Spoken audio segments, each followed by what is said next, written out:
尊敬的推友们，大家好！这是文贵在5月9号向推友们报平安的直播视频，这也是文贵出境以来第一次自己直播视频。希望大家呢这个多多包涵，多多原谅，有些可能是不会那么完美。首先呢，允许文贵就有关昨天5月8号的报平安视频当中各种表现还让你们的久等，还有由于我们的愚蠢和这个愚笨无知浪费了你们的时间，向你们所有人表示道歉。那么更重要的呢是在昨天的这个报平安视频当中呢，我口误，我说了中国政府养活14亿人民，这简直是愚蠢至极的口误，这不可能的，这都是人民嘛中国共产党一直说嘛，党来自于人民，政府来自于人民这是肯定的，雨水这个关系是不会搞错的，这是我的口误，希望大家呢多多的原谅我一定是这个深刻的反省，这个错误是口误，是很不严肃的这是后果很严重我会深省。这是为什么今天呢我决定要听取这个所有网友的意见，不玩高大上，还是直播。那么昨天的这个事情呢，我要简单跟大家说一下，由于我听了专业人士的意见，买了一堆的这个大家看不到旁边这个专业的灯具，买了几个索尼的最高端的4K 的摄像机，那么又买了很多高级的无线耳麦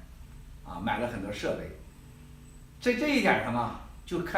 真正的显露了我们这个国家还有我这个个人这种暴发国家暴发户，这个暴发后的后遗症，不管如何的装，有时候还是能露出来这个怯的。这个你说就以为钱能摆平一切，就以为钱能获得一切，这有时候我一直在警告自己，我以为自己很多方面已经做得很好了，这个不那么土豪了，但时不时的这小魔鬼就从心里边爬出来了。昨天这个设备的问题体现了几个方面，那跟我们国家现在出的现状非常有意思的像一个缩影，那就是以为有钱可以走遍天下，钱能摆平一切。那昨天恰恰的就说明了钱不能给你带来一切，甚至就因为你的无知，就我的这种无知，暴发户的无知，爆发现在的无知，时时刻刻在生活中会遇到长梗主，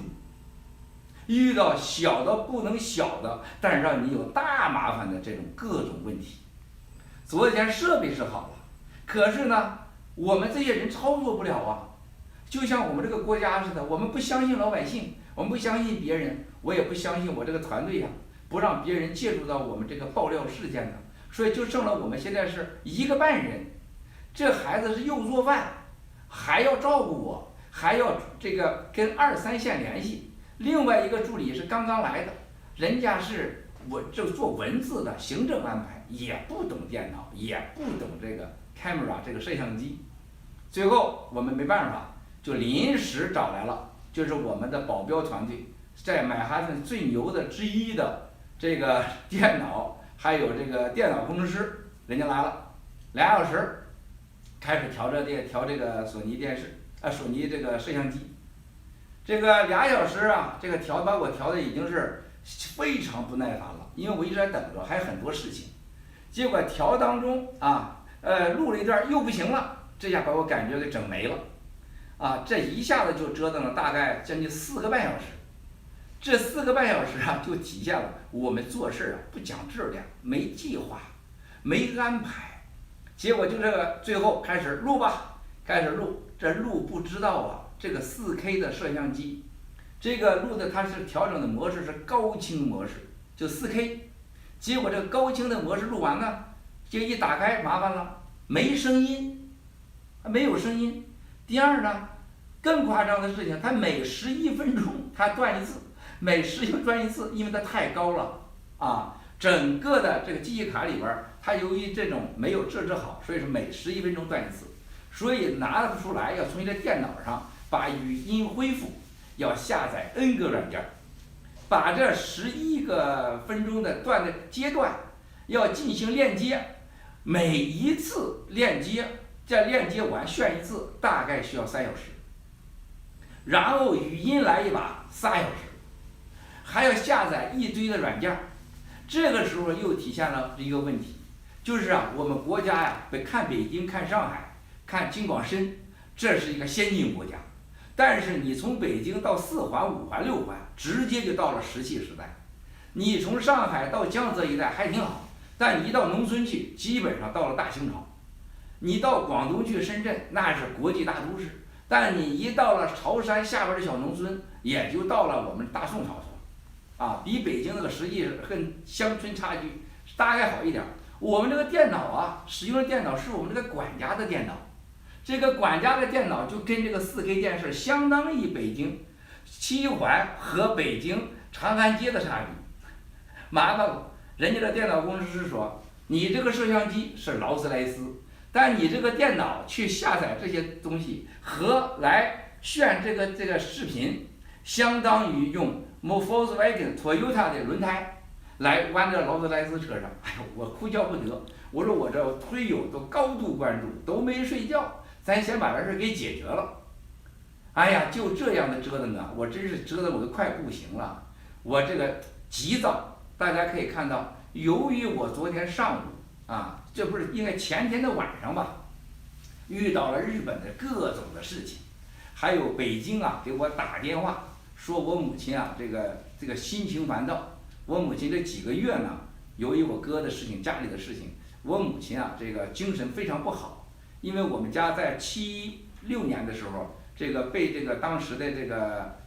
其他的高干子女把我们好几个哥都砍了，把我母亲吓成了精神病，吓了好几年。我母亲有这个病根儿。那么这几天呢，我母亲呢就是这个情绪非常不好，我们都很担心，她老在惦记着。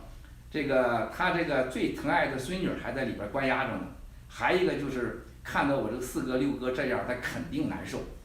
那么我母亲呢，突然间就不能走了，就只能坐轮椅，所以这些事情跟我讲，我心烦意乱，再加一晚上又没睡好觉，然后又加了这个录制视频，录制了这个几次，我在站着等了4个多小时，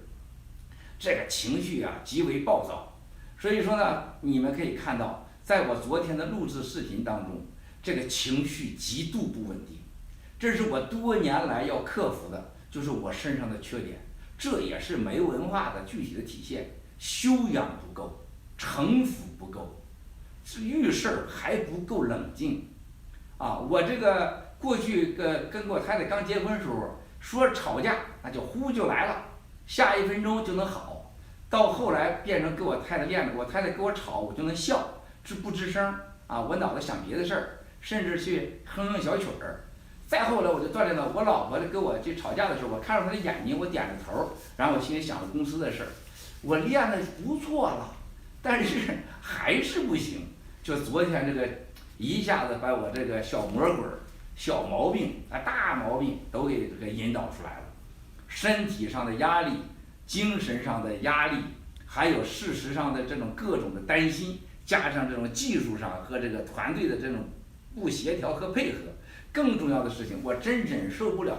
推友们，这个在大陆的推友们都没睡觉，我的私信里边就爆了棚了。昨天，这个都是问这视频呢，这视频呢，我还没睡呢。最后的时候，到下午的时候，有人跟我说，这都是欧洲12点了，大陆早上了，你还没发。这个和平先生影响了我很深的2句话，其中的一句就是在明镜第2期直播的时候，我在遇到了意外，在医院的时候，后来我受到了北京的威胁的时候，我说我可能真的不能直播了。结果和平先生就说了一句话：民意不可欺这句话原来咱官员成天说那我这都不往那太多了，因为他老说假话，我也不往心里去，不走心。但是和平先生那句话可我真走心了，所以那天我说咱必须如实播，我说他就把我家人再抓起来，我得播，我尽可能的跟老领导商量，拿掉80%，咱只输20%啊。所以说那天顺利的直播就来了这句话，从那天起我更加意味到这句话的深刻的意义和价值。所以呢，昨天这种民意不可欺呀，这民意也不能不尊呐，不可不尊呐。这个大家都瞪着眼睛，浪费掉生命中最宝贵的时间，是信任文贵呀，我这能不着急吗？结果好嘛，到了昨天凌晨12点，视频上线了。上线我一看，我真无语了。一，就是那几句错误的话；二，我看着我自己那个表现，摇头晃脑的。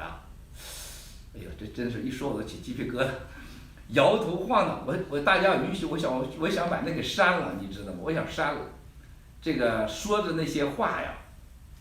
哎，我就感觉这郭文贵怎么成这样了呀？这能成什么事儿啊？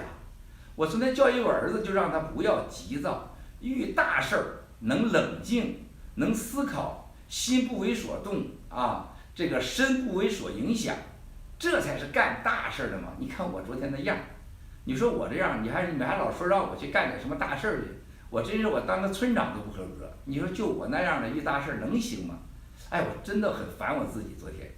所以说我昨天是翻来覆去的，我就是看了 N 遍。但是呢，我特别感谢的这个推友们，你们对我呀，你们太宠我了，太惯我了。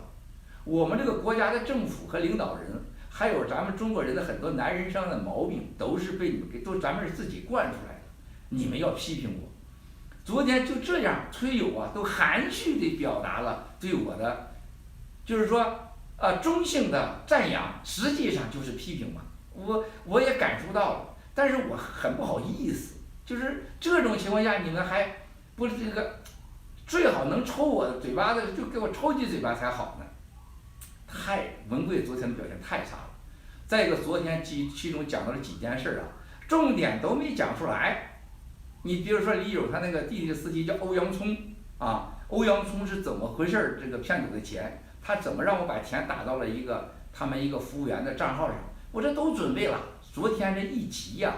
这个一不冷静啊，都乱了。所以说呀，这中国老祖宗说的真好啊，这真的是人呐，只要是想犯错误啊，你要想出大事啊，你就首先要疯狂，第二个就是不冷静啊。这个真的是，这怎么说呢？这个生气是生气是什么小老虎啊什么？这我想不起来了一句话啊。所以说这个是很可怕的。所以文贵啊，这个再次向推友们，这个向你们道歉。昨天的口误，14亿人民是养育了这个政府，啊，是个第二，昨天有些逻辑混乱，啊，第三情绪化，这都是不对的。向大家道歉，衷心道歉。说到这呢，我想说说昨天发生的这个，我5月8号视频讲的关于博讯这个收删帖费39.9万，我出示了证据。后来呢，赵岩先生这个在 Twitter 上进行了直播，这个直播我看了，我非常非常的感动，因为我和赵岩先生一直有沟通。我也知道赵岩先生是博讯的重要人物之一，后来他看不惯韦石和希诺这些所作所为，完全的这个背离了他们所追求的推动中国民主、法治和自由的建设，然后呢维护访民的利益，建立一个有新闻道德的这种网站的这种原则，他们带着很多人都离开了。这些听说都是很优秀的人，很优秀的人。那么昨天他看到了我出示证据以后，他很难接受，所以昨天他那个直播我觉得从一开始的几千人，哗就上了上万人，我这个到下边页看的时候就2万多人。这个可能是赵岩先生他做媒体以来受到最为关注的一次，下面的好评达99，被感动。而且认可这个率太高了。不仅如此，而且赵岩先生的每一句话现在都成为了媒体界大家高度关注的。特别我听说这个今天刚刚2小时以前，我大陆的关注我这件事儿的这个有几个人专门关注往内搬墙的搬运工们的信息，说这个信息很快的被搬运到大陆，做成了音频和小视频在传播，在微信，在社交媒体，而且特别在东北，因为我有几个点儿，东北、深圳、广东、河南郑州、山西这几个地方都有我的点儿，上海都给我随时他们给我掌握着我们信息对内的传输。那么他们说这个视频转达的很厉害，这说明了什么问题？这就说明这人呐，这个任何人都是有原则的。那流氓、黑社会、杀人犯他也都有底线，他也有他的原则。那么昨天赵岩先生这个事情就给了大家一个最重要的一个警示：任何人做事都得有底线。就是委实这种和奚诺这种完全这个没有任何原则，没有任何人性，没有任何道德标准，睁着眼说瞎话，把所有人都当傻瓜，就是玩弄这么多人的这种智商这个把所有人都玩弄鼓掌之中，这真是太疯狂。这还是我要说的事情，就我最惊讶的，在海外自由媒体世界能容得下这样的人和这样的事儿，还有这是被我揭发之后，竟然大家都去闭嘴，不去面对。哎呀，这是真是有问题。我一直在深刻的反省，到底是哪我们的海外这么好的一个环境出了这么大的问题了呢？从一开始我跟博讯这个和奚诺那次通电话，我让他把这个关于我的那个谢剑生和郑介甫的这2个绝对流氓骗子，多次被国家通缉的这种小烂人烂到不能再烂的人了。郑介甫娶了4个老婆4个老婆，然后把这老婆的家人钱全骗光，他10几年不能回家，而且他不但他跟人家其中的一个河南的一个，他把人家的闺女给人家睡了，给人家生了孩子，把人家妈也给睡了。人家他妈多是找到我说他把我们娘俩都给睡了，还把我们钱给骗走了。而且呢，人家的儿子跟他开个餐厅，还替他担了1个多亿的债务。这个谢剑生呢，是河南焦作什么叫凯莱大酒店，总共才100来个房间，一天营业额2、3万块钱，他也叫大酒店，他这个很有勇气。他的叔叔就是过去那个足球协会的，叫什么谢什么那个副主席，因为赌球被抓了，被判刑了。他就是搞赌球的，还有搞赌球、黑赌球，然后呢就给人家找数，黑社会的。他就是跟我半点关系没有，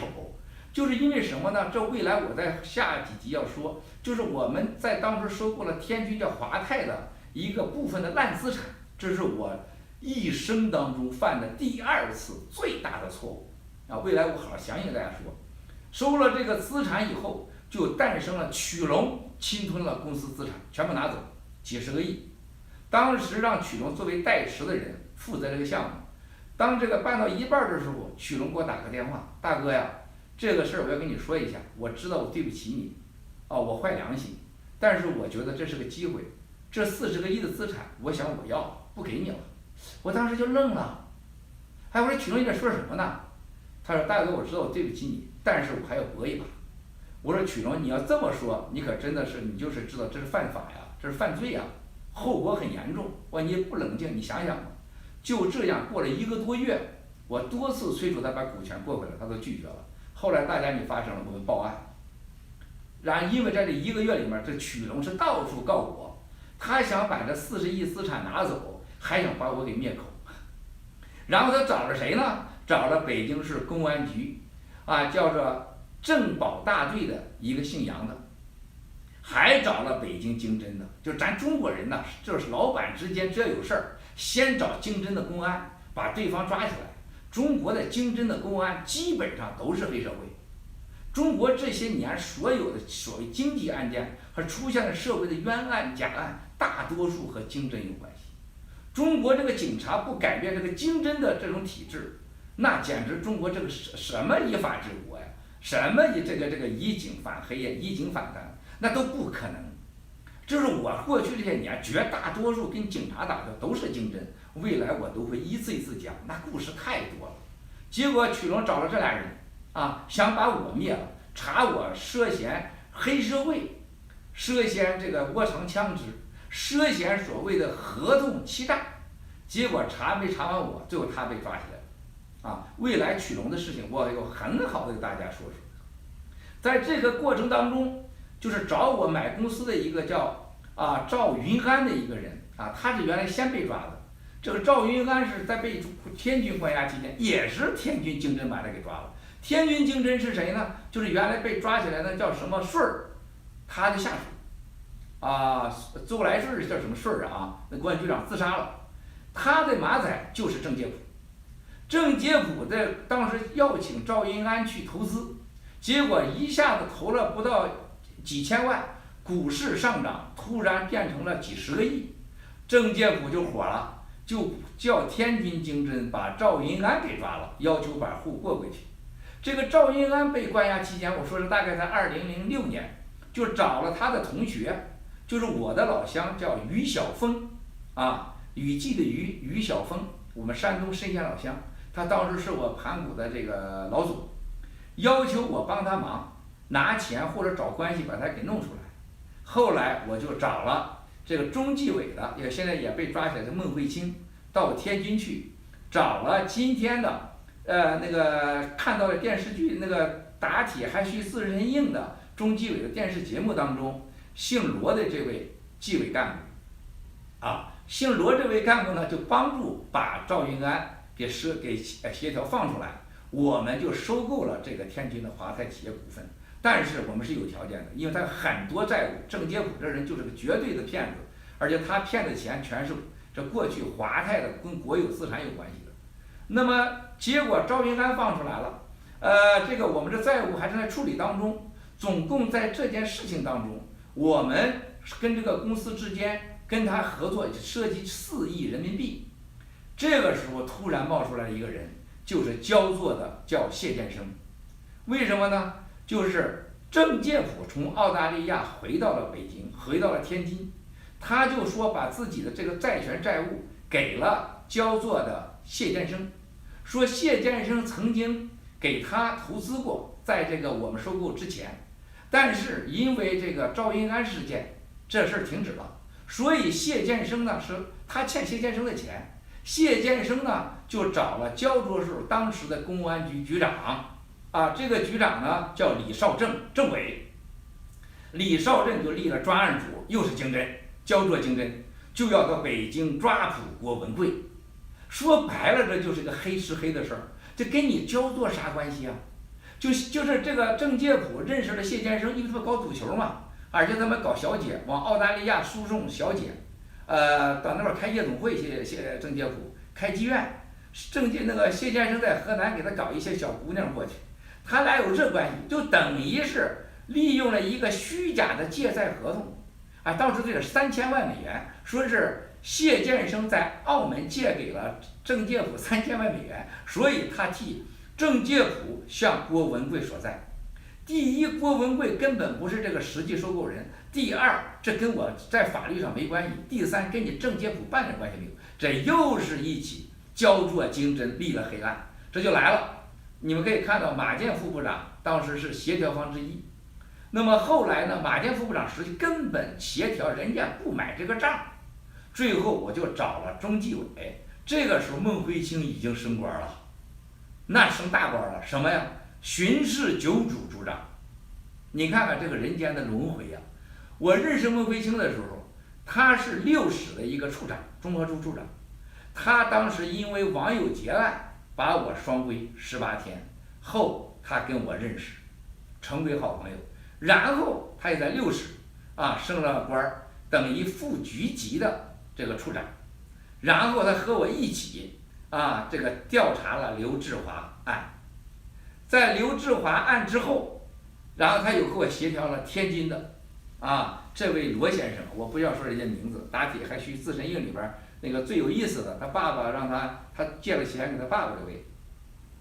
然后呢，这个协调天津之后呢，这个孟慧卿呢，又在18大以后被重用之重用，巡视九主主长，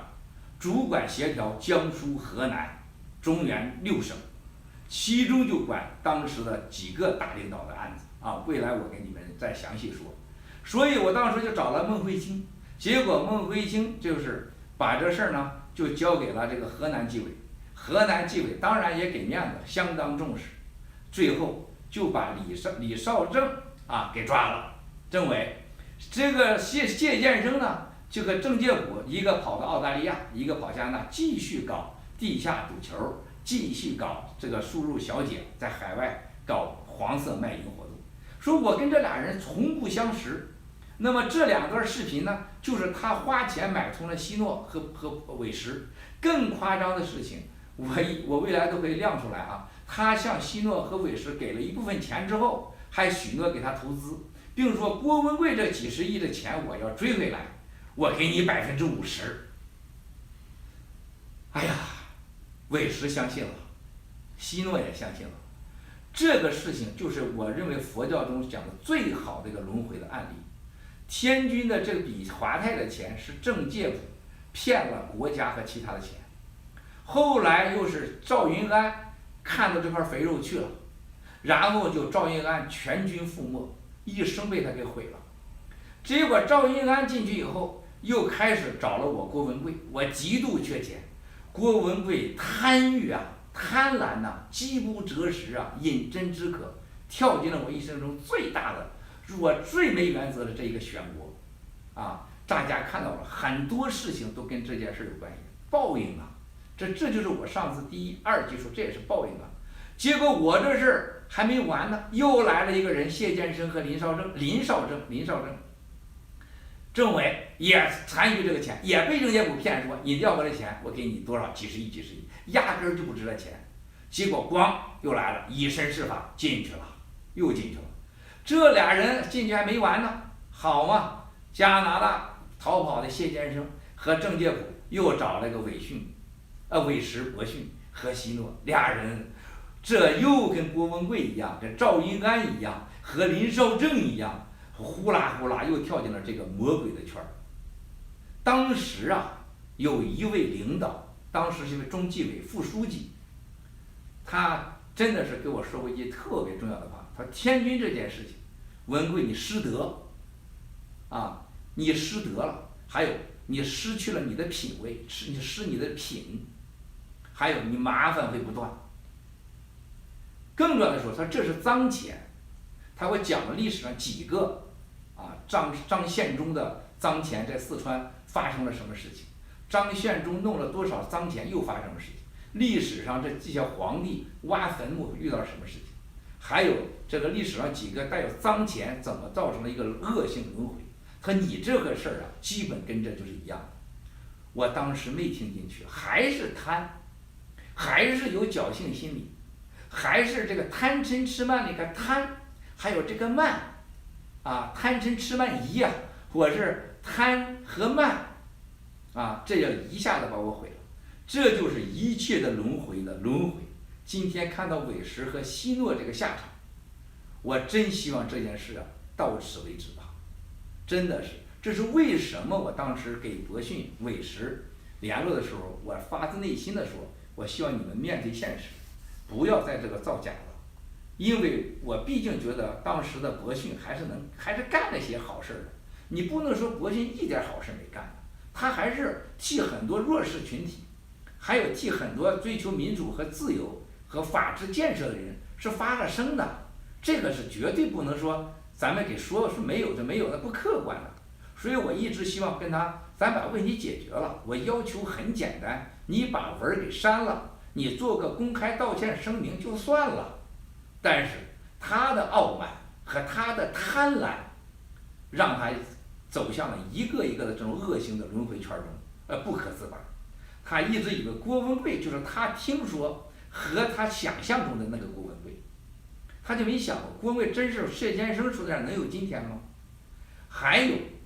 他一直以为谢剑生向他和徐诺保证的那20个亿能给他，哎呀，这个贪婪的心让他也堕入了这个魔圈。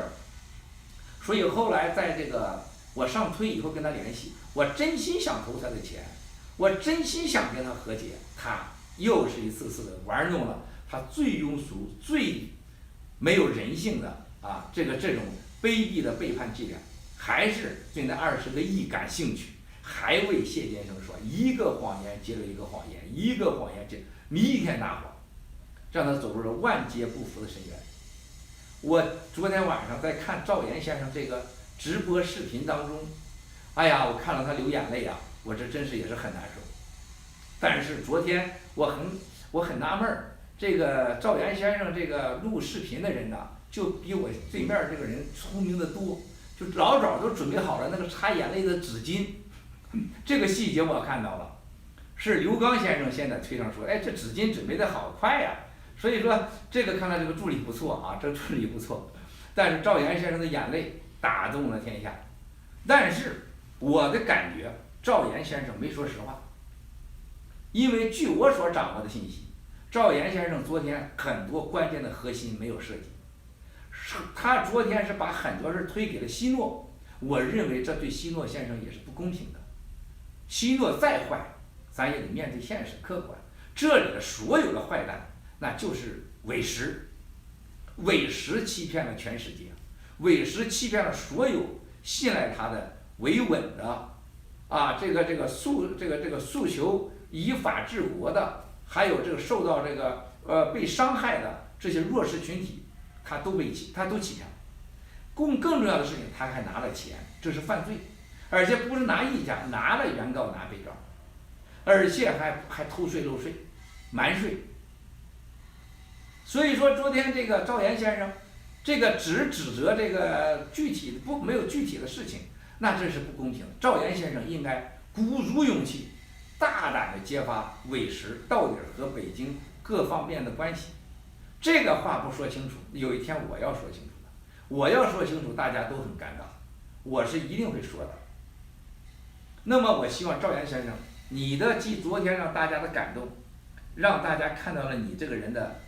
正义和你这个人的原则，还有作为一个媒体人的这种道德标准，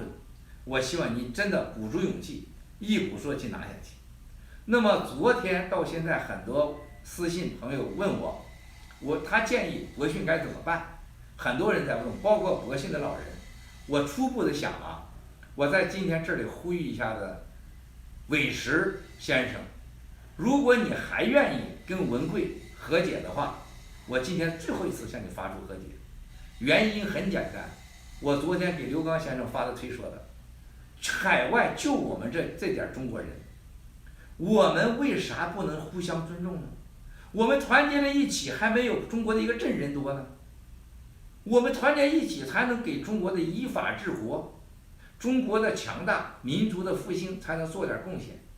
我们能不能把博讯建成一个真真正正的一个大家可信赖的、可依赖的、具有真正的公信力的一个网站呢？媒体呢？如果你愿意这么做，我愿意跟你合作妥协，我也可以到这个检察官、税务局，愿意尽最大努力，我没有任何保证，这是美国法律，可以把对你的诉讼撤回来。我也可以把现在他们正在核实的你的几千万美元那些事情，尽可能的我要停止。我问过检察官，我是有权利撤回来的，最起码让你不在大狱里边，和希诺蹲在大狱里边，特别是希诺先生，你老爱想裸奔中央公园，那时候你只能到看守所、监狱去裸奔去了。那到那里边那事儿，那你可能是弱小式的群体了。包括韦石先生，你到那里边去，那你想再后悔就来不及了。你就别再相信什么谢建生、政界部给你20亿了，你好好了解事实吧。他们的后果，他们的结果比你想象的惨的多得多。你可以想象未来他们会什么样子你可以看一看。所以呢，我说你要愿意的话，我可以撤回，前提条件，博讯网站必须在像杨建立先生、郭宝胜先生，像人家这个赵岩先生、刘刚先生还有像这个唐伯乔先生、赵明先生、陈闯闯先生，还有这个叶宁律师，要像这些真正的像，还有这个特别是魏先生啊，这个民主的这个大佬魏先生，要像这些人一起组建一个，应该叫什么呀？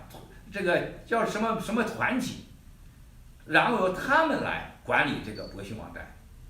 这个网站，我现在就可以说，我可以花一定的钱，我投钱，我1分股份不要。我投钱以后，如果在短期内不能盈利，这个我也可以继续赔钱。我不参与任何的经营，但是在一定经营好了以后，50%给所有的这些管理者，还有这些推委会的人，另外的50%建立一个基金，专门帮助大陆到海外来的维稳这个叫做上访群体，帮助他们，还有一些海外的积极人士，他们的家庭，他们这些人的需要的紧急帮助，文贵会愿意这样去做，但是前提是，博讯必须未来所有的这个经营，都必须是经济独立，所有信息独立，接受这个成立的管理委员会第三方人，这对每个新闻的监督，并且要对所有的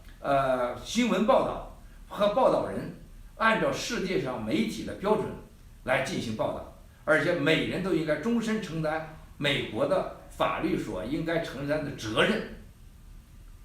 然后把博讯变成一个视频加网站一起的一个公知媒体。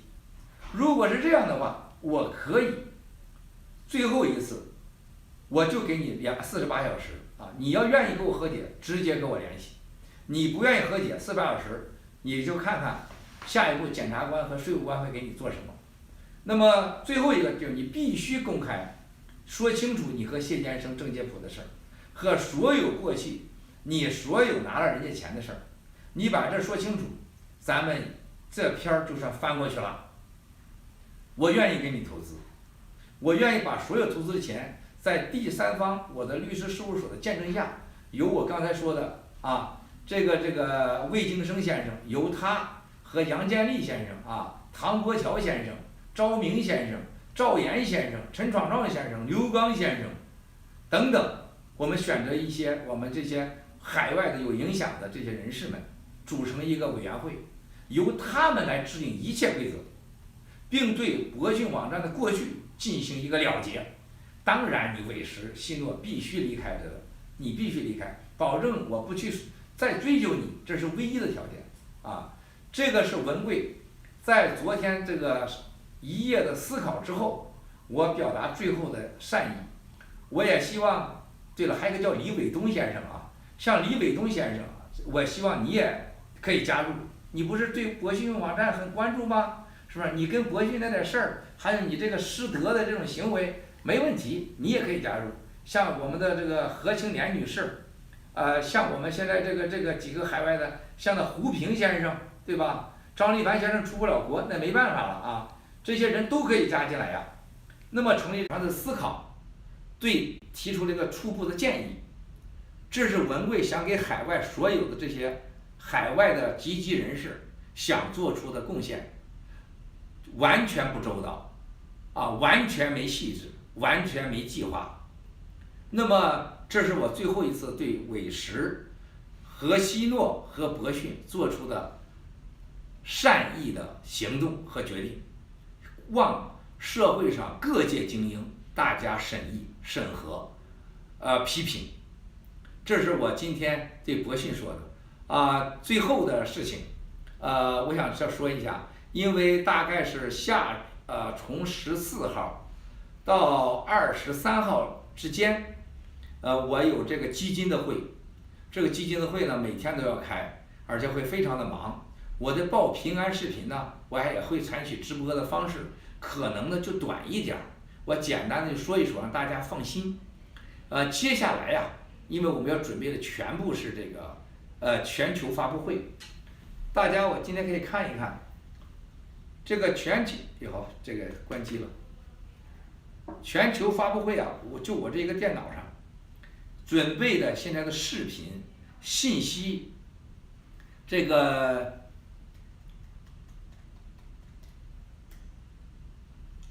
准备的视频、信息、文字、文件，这个是你看看这个文件太多了，太多了。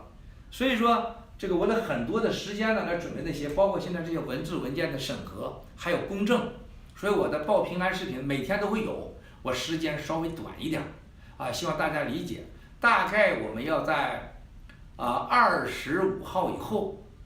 就会轻松一些，我会回复每天大概30分钟的时间，然后到6月16号到6月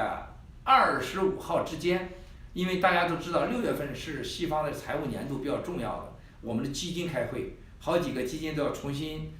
选这个董事会的董事。由于北京发出了所谓的红色警告，这个我已经提议多个基金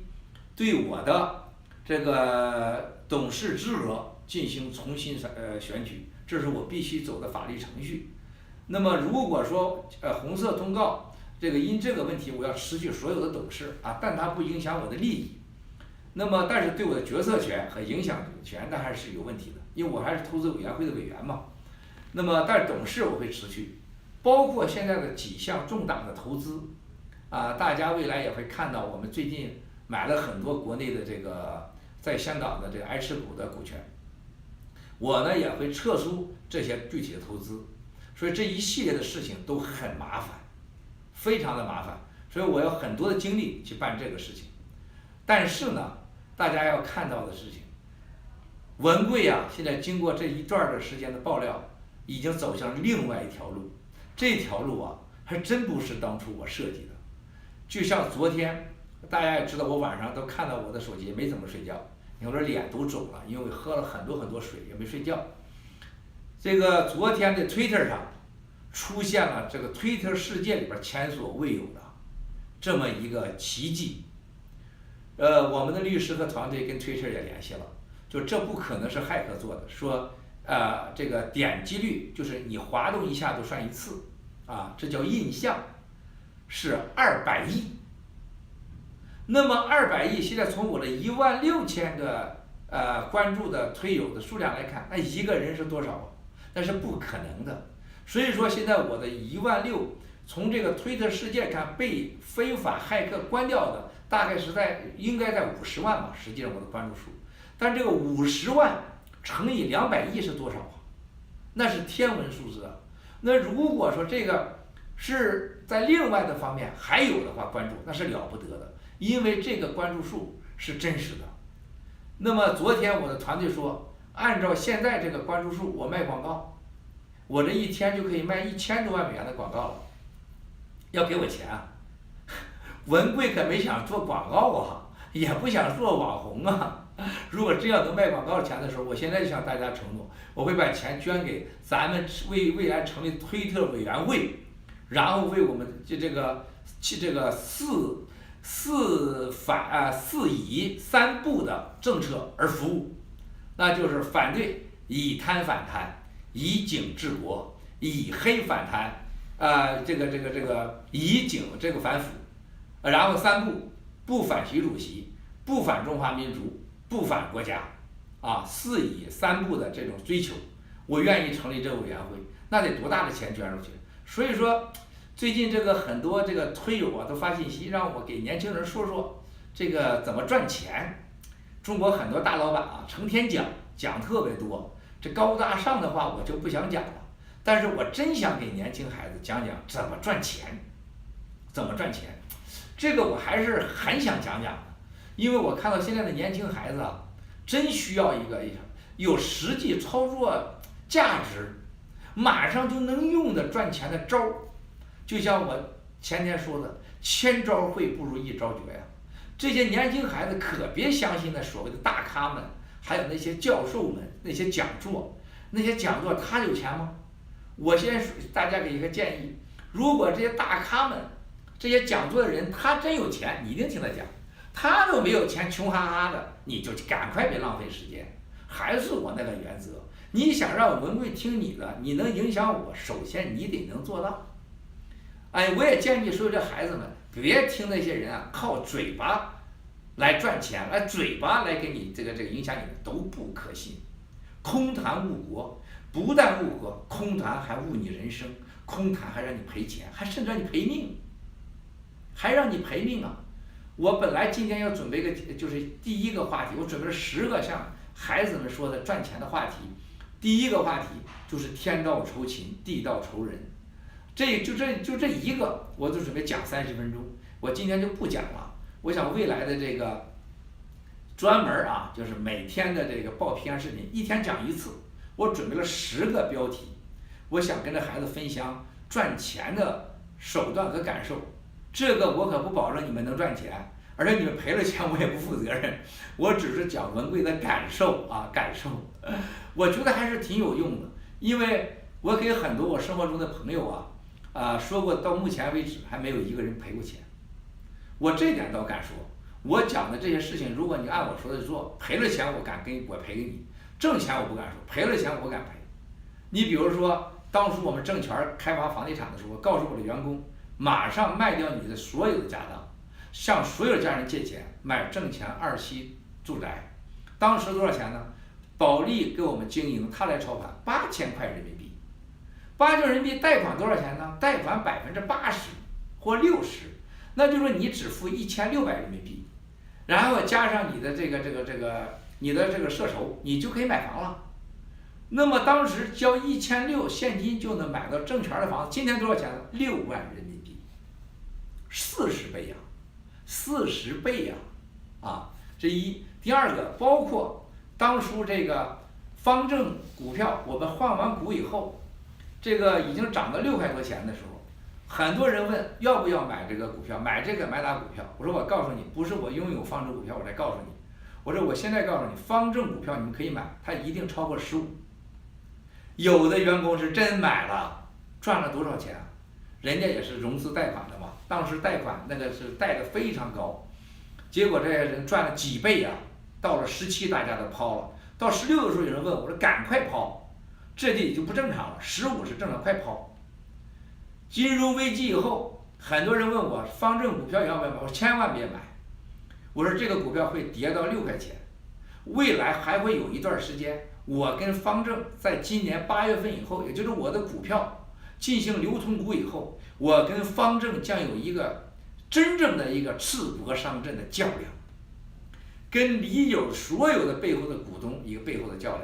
这个较量会什么呢？把他真正的现在这些还没抛售的政治局委员和常委的股东们的这些人吓尿，他们就会大量的抛售方正股票。现在他们已经在抛了，抛这个时候股票会跌回来，大跌，跌完以后我赢了，股票会大涨，我不赢，这个股票将成为灾难，因为小股东们一定会无限的上诉，即使我赢了，我也希望小股东上诉，我希望方正证券长点良心，把骗走人家的钱大部分还给人家，否则这个也会得报应就这些具体的手段和故事，我不是给讲什么大道理原则呀，凡是站在那会儿站着说话不腰疼，自己没做到叫别人去做的这种大家们和大老板们，还有说的那云的雾的人呢，都是误人子弟，叫人家破财叫人家破财丢命的，这个那是毁人不倦的，不是后悔的悔，是毁掉的悔，是毁人不倦的。我觉得我想把我的一些生活中的点点滴滴分享给年轻人，这甚至比爆料也很重要我认为中国接下来有巨大的机会，但是这个机会属于聪明人，属于有胆略的人，属于能把握住机会务实的人。第一个就是要天道酬勤，第二个就是地道酬人。我准备下步从第一个标题讲，就讲第一个，然后我从各个角度来讲我是怎么挣钱的，特别是就在我这些天爆料，几乎80%、90%的时间都用在了爆料的事上，我还真又赚大钱了，因为我增持了几个股票，这几个股票战略性的增持，现在让我赚钱了。我还是说，未来微信一定会出大麻烦。昨天看到它又涨了250块，250.8了。未来微信一定会是赚大钱，但不是做高，是做空啊。未来我这个会告诉大家，为什么有人要做空微信。当大家知道这整个事实以后，你们千万别往里投钱啊，千万别跟着我走。你们会看到文贵对市场的判断是什么样子，是什么样子。然后我也会逐渐的把我这几个投资成功的案例，我会用文件、用事实，展示给你们。我为什么我能投资获几十倍、上百倍的、上千倍的回报？为什么中国做地产的郭文贵能做到上千倍的这个增值？我要给大家一一的分享。我希望能对年轻人有作用。我特别愿意为任何的年轻人来做点事情，因为我的今天就是无数个老前辈真的有栽培我们大陆的中国这些土包子、草根们、年轻人的这种理想，才有了我今天。没有贺林乐先生，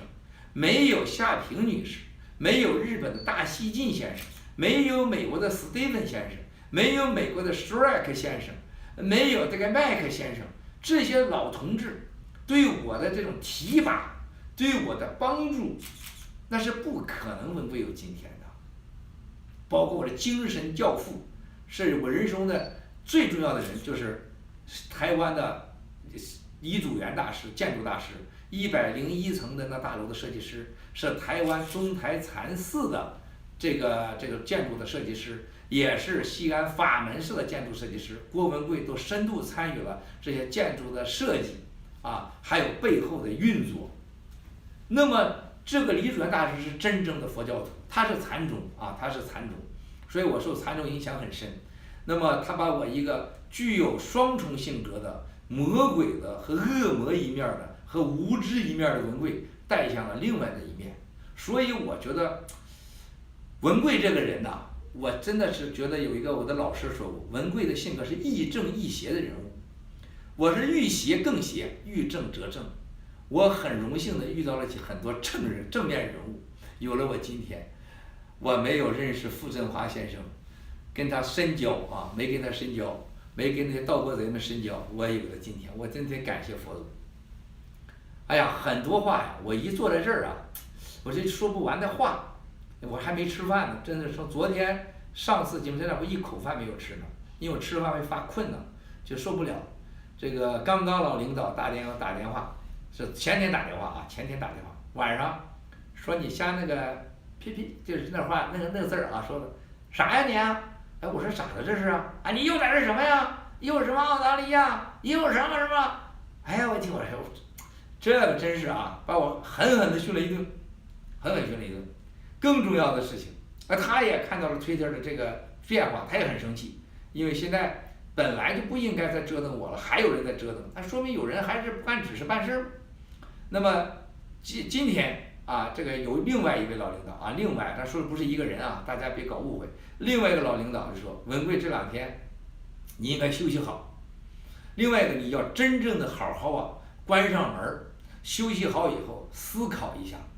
你怎么收这个场，你怎么向对你现在信任和关注你的这推友们有个交代和回报。这老领导说了以后，我真的是没想这问题就是我这事怎么收场你说。老领导还说了，你可别变成3反人员这也是有意思是我倒是怎么收这个场还我怎么回报这样支持我、信赖我的推友们呢？还有这么多年轻的孩子，我得做点阳光的榜样种种事情，文贵真的是很难睡觉。我睡觉很好，沾着枕头就睡着想醒就醒。我只要想，比如说我脑子第2天早上6点醒，我肯定5点50就会醒。就我这个从来如此不包括2004到2008那个时候，由于建设奥运会，刘志华没收我的楼，我天天吃安眠药，2片4片。后来这个到了国外就完全不用吃安眠药了，这也是这个事件带来最大的好处。所以我睡觉没问题，不用吃安眠药。但是真的是心里想事太多，一醒来，一看到推特中这私信当中还有通过其他渠道给我发来的email对我的关心，我就觉得责任重大包括昨天很多提醒我说到的这个给我爆料的这位北京的警官大家不用担心，文贵的智商和智慧不会把这位朋友出卖啊，不会把这位朋友出卖。但是我还是要想说，你们这种关心关注是我巨大的责任，我必须做好。包括这朋友给我爆料，我非常的，我再次严肃的说，你们不要我钱给我料，我真的受不了。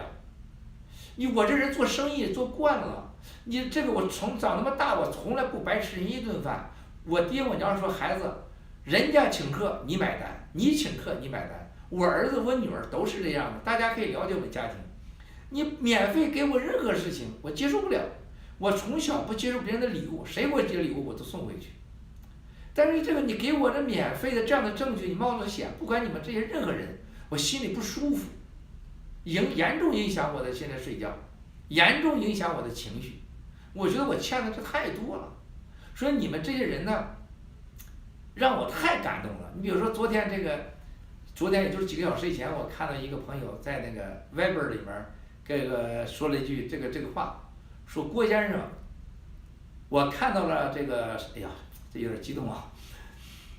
啊，直播有时候也不太好，这个时候控制不好情绪，这好，这个说这个郭先生，我在审你们的员工，还有看你们的卷宗当中，还有跟领导交谈当中，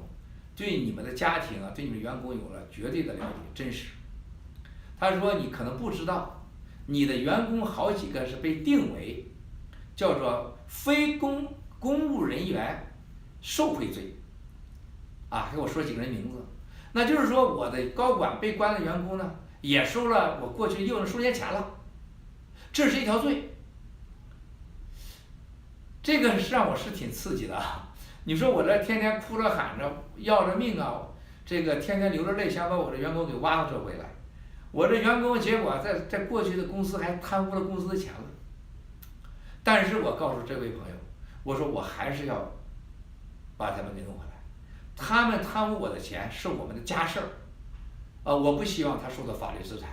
而且呢，我认为这些事都是经过我允许的，我知道，我愿意承担这个责任，因为我说这些人也不容易，这个饭也不能让我一个人吃了，他们犯错回来，我们通过各种事情纠正。但是不要让他们妻离子散，以此理由让他们失去自由和家人，包括失去他们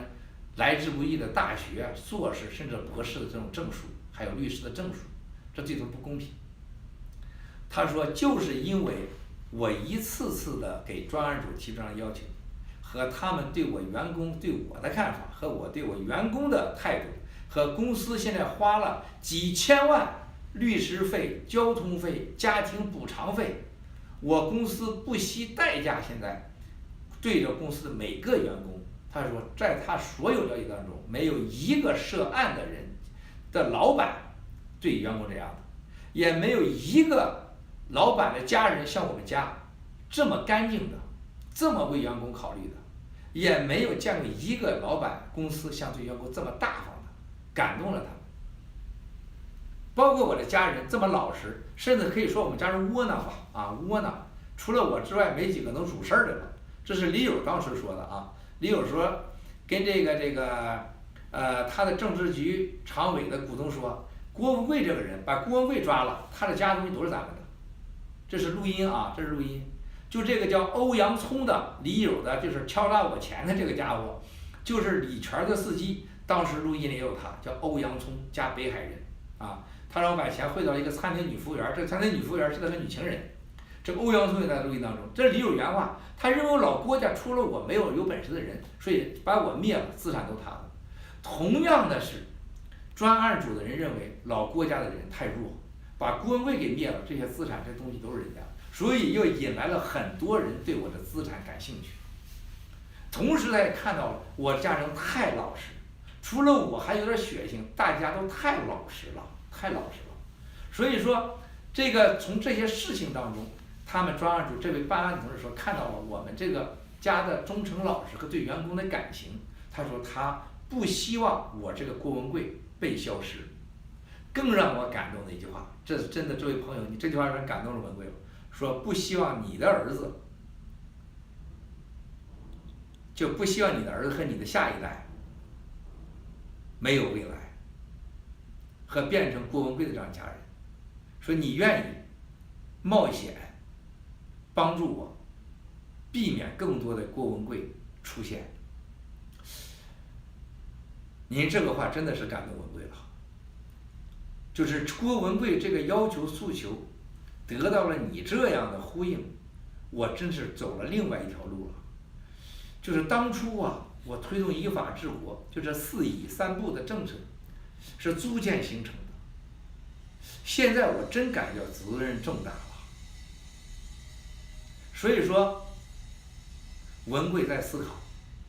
文贵在学习，文贵也在整理。我要好好想想，你们这么多人冒着生命的危险和家人的安危，一文不图的给文贵做这事儿，这个意义可就大了去了。所以我每次坐在这儿的时候吧，我就来精神了。所以那位老领导说：“你一坐镜头呢，你镜头风啊，你镜头风是不是？你嘚不嘚嘚起来没完呢？啊，能不能不嘚嘚了呀？”这位领导笑着说：“我老领导，我说你这么笑着说呢，文贵能接受。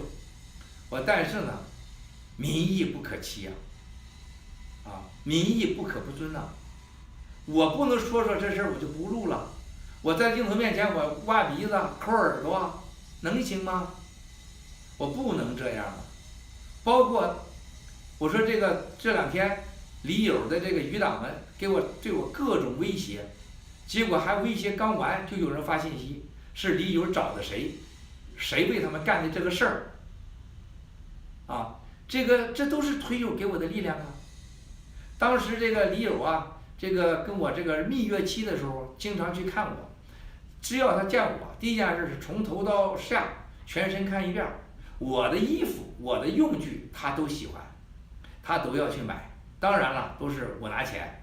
李友到我家，我办公室看啥都要，没有他不要的。有时候连我内裤都想问问是啥牌子的啊。这个他给他那个陈华女友胡淑丽女士，还有他那个魏巍那个女情啊，这个买爱马仕包让我买送给他们，还把发票要走。这个买完以后，当我面就给人发信息，我给你弄了个爱马仕 Birkin 的包，黑鳄鱼皮的、粉鳄鱼皮的哎呀，这个镶钻的给他们。这个李友这个人啊，就是一毛不拔的人，这个啥都要我的，而什么都让我给他买，车子、衣服、家具什么都要。一说起胡淑丽，你别说，他跟胡淑丽还真是挺有感情的。一说起胡淑丽的时候啊，很有意思，因为有2次看到我穿匡姆哈的衣服，哎，这个好，他说我给小胡买几件，这个很适合他。说胡淑丽啊，女士喜欢帽子，他买几顶帽子给她。他说爱戴墨镜，爱戴帽子。哎，他说这个我也可以给伟伟买2件，因为伟伟比较壮，大概170-180斤吧。我说这个伟伟太壮了，这个匡姆哈的不适合他，穿不了。我说你跟小胡可能行。哎呀，我说这小胡还是挺瘦的。哎，这李友眼睛就亮了啊，就亮了。哎呀，一说这小胡这人啊，很有内秀很有文化。我就挺爱他讲历史讲官场而且人家讲好英文，还讲历史，还讲老舍的故事。李友一说起来就哎呀，身边还有点那个小娘娘。哎呀，我说这李友哎呀怎么着，这马上就来感觉了就。李友挺有意思的，对伟伟是训斥、欺骗。对那个陈华呢，就是搞利益、欺骗，老要跟陈华结婚，就李友要跟这几10个情人团都要结婚，还每个人都信，这个哥们儿挺逗的。那么说到这儿呢，就李友这几天也找人黑我，也找人给我发微博信息，哎，等他发完没有2小时，就有人给我报告了，李友跟谁干的，怎么干的？现在东莞的他那藏的那几个宝贝的地方，我建议推友们赶快去找去。那些东西谁拿走他没辙，他不敢报警，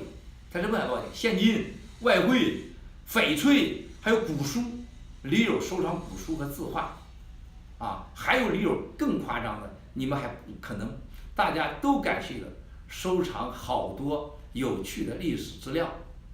特别是北京有个太监庙的那些关于性生活的那些古董器皿，哎呦，他有几千件，也在东莞和上海的家。上海是在一个别墅区，我忘记什么名字了，最老的别墅区，最大的一个别墅区，我好几个朋友住在那儿，在那块儿有房子，那儿就藏着了。还有东莞常做的，这个那些地方都是宝藏。这推友们也都在问我说这些宝藏具体地址在哪儿？我查查，我会在推特上公告一下。你们拿这东西啊都合法，因为这都是骗的钱，都是骗的，都是骗小股民的钱，而且是办案人员收了他钱以后不去查，这都属于赃款、赃物啊，都是赃物。所以这推友力量有多大呀？李友刚刚搞了不到2、3个小时，就直接就有人跟我说了，这就是推友给我的力量啊！包括刚才我说的，这个老领导说，你说我怎么回报咱们的推友对我的支持、信任和关注呢？我确实在思考这个问题。而且昨天的视频那么失败，文贵的问题一大堆，我真的是好好的想一想，希望大家多批评吧，啊，多批评。文贵在思考中，文贵毛病一大堆，文贵的缺点很多，文贵需要你们信任和支持，也需要你们的批评。这个昨天到今天还有一个不好的事情，就是我的小狗病了，到狗医院住院了，缺糖，糖太低了，不知道为什么，可能是我这2天太亲了对它，这真也是不好。哎呀，这个近者无间以后就也可能出毛病，这狗也是近者无间也不行啊，这不好。哎呀，这没问题啊，所以说今天就没办法向这个关注我小狗狗的推友们发视频了，希望大家记住文贵的所有承诺我都记着了，我对你们的承诺当成了我对神的承诺，啊，我一定要兑现诺言，尽全力的去兑现我的每一个承诺。对我来讲，今天所有的推友就是我的上帝，就是我的佛祖，就是我的菩萨。所有给我爆料的朋友，不惜带爆料的朋友，我再说一遍，你爆料跟我联系的方式，按照我们那种方式，你给我一个安全的账号，让我表达一点心意，哪怕就是10万8万，啊，我给家人哪怕买点礼物，那也算让我尝了，要让我心里舒服了。否则我深信呢，拿人家的东西没给回报，这有一天我将付出血的代价，那就对文贵不好了。你要真爱护文贵，给我一点机会，让我做一点我心安理得的事儿，否则我这东西我都不敢用，我用了我都觉得心里不安。包括我前天这个在日本出事的团队，这个朋友的这种仗义，啊，这个让我很感激。我给他后来我表达我要奖给他们团队20万美元，结果这位朋友说把这20万美元捐给那几个中国现在最穷的家庭。你说咱们这个推特的世界的力量有多大呀？就把一个原来给我账单斤斤计较的人呢，按天算钱的人呢，这个我给他了20万美元奖励，竟然不要，还要转给中国这些受苦受难的人。头一段时间我们有几笔捐款给了海外的其他人士，我们在这不说啊，这个其中就有一些他们捐的款。推特的世界太伟大了，推特的力量无限的大，推特世界不仅温暖，这里还有人类上最少的亲情。我们真的是可以把这个文贵的推特大家庭建成一个不是乌托邦的世界，是一个真有理想的世界，真的可能建成一个我们大家都希望的一个欢乐的美好的世界。这真的是我认为是太有意义了，推特世界非常美好，愿意和推友们一起去维护这个美好的世界。文贵等待着你们的批评和指正。今天说的已经够多了，今天第一次直播，处女直播，自媒体直播啊，郭文贵自媒体直播，希望能给你们带来欢乐。有网友说你别在这录1个小时了，这个烦不烦呢？而且转发时候这个很麻烦，这个是少部分。文贵的时间也很值钱，但是推友的时间更值钱。推友愿意看文贵非常荣幸，我还得满足绝大多数人的要求。所有的真理，只要是绝大多数人认为对的标准，那就叫真理。现在网上绝大多数人认为文贵该录时间长一点，这就是真理啊！我只能录长一点了。谢谢推友的一切的关心关注，谢谢大家，一切都是刚刚开始。谢谢。